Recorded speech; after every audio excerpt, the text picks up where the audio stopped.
Com influeix el pes en la velocitat? Com podem eixugar l'aigua d'aquests recipients? Fer bombolles de sabó o separar la sal del pebre?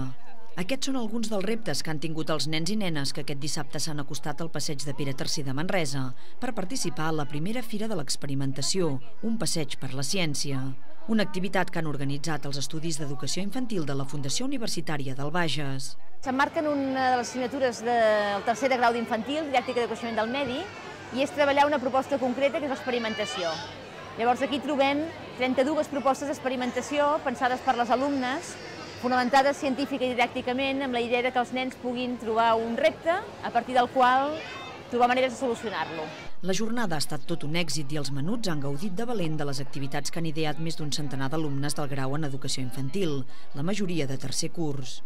Aquesta era la primera vegada que les propostes sorgides a classe es posen a prova en un ambient com el d'una fira, i l'experiència ha estat molt ben valorada pels alumnes.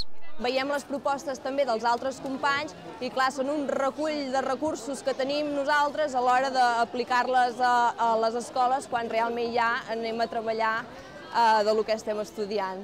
Nosaltres hem procurat fer-ho amb material reciclat, les ampolles, material de la natura, pedres, arròs, coses quotidianes que puguem trobar.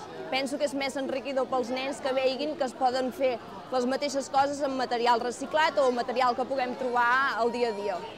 La Fira de l'Experimentació, un passeig per la ciència, s'emmarcava en les activitats que els Estudis d'Educació Infantil de la FUB han organitzat aprofitant que aquest any 2011 és l'any internacional de la química.